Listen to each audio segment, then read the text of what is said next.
18তম শিক্ষক নিবন্ধনের মৌখিক পরীক্ষায় অংশ নেওয়া সকল প্রার্থীকে সনদ দেওয়ার দাবিতে চলমান আন্দোলনে বাধা দিয়েছে পুলিশ।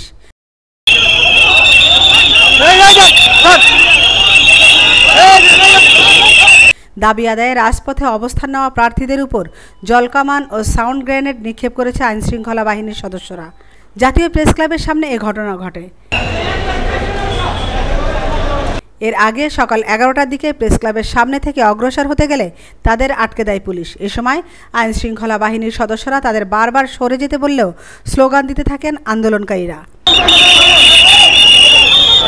এরপর 11টা23 তাদের উপর জলকামান ও সাউন্ড গ্রেনেড নিক্ষেপ করে ছত্রভঙ্গ করে দেওয়া হয়। আন্দোলনকারীরা বলছেন, 18তম শিক্ষক নিবন্ধনের প্রিলি ও লিখিত পরীক্ষায় উত্তীর্ণ হওয়ার পরও মৌখিকে রেকর্ড 20,688 জন প্রার্থীকে ইচ্ছে করে ফেল করিয়ে দেওয়া হয়েছে। এর পরিপ্রেক্ষিতে গত 15 জুন তারা এনটিআরসির সামনে অবস্থান নিয়ে বিক্ষোভ কর্মসূচি পালন করেন। তাদের দাবি, ফলাফল পুনর্মূল্যায়ন করে ভাই ভাই অংশ নেওয়া সকলকে শিক্ষক নিবন্ধন সনদ দিতে হবে। আমি লিখিত পরীক্ষার খাতা চ্যালেঞ্জ করে বলতে পারি আমি 80 নাম্বার পাবো। দিবে কেন? আমরা কি এই দেশের নাগরিক না? আমাদের কি অধিকার নাই?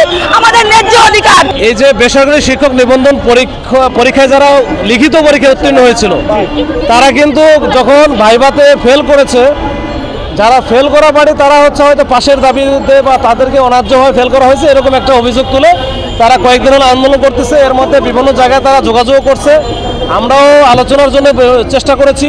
আজকে তারা হুট করে এসে প্রেস ক্লাবের সামনে বসে পড়ছে একবার রাস্তা বন্ধ করে। আমরা বারবার তাদেরকে অনুরোধ করছিলাম যে রাস্তাটা ছেড়ে দেন, জনভোগান্তি যেন না হয়, আপনারা আন্দোলন করেন, সমস্যা নেই, আমরা প্রয়োজন আরও কমিউনিকেট করে দিব। আপনাদের প্রতি অত্যন্ত বিনয়ের সঙ্গে আমাদের অনুরোধ, আপনারা আমাদেরকে ফেল করা বলবেন না। আমেনা ইসলাম, আজকের সংবাদ।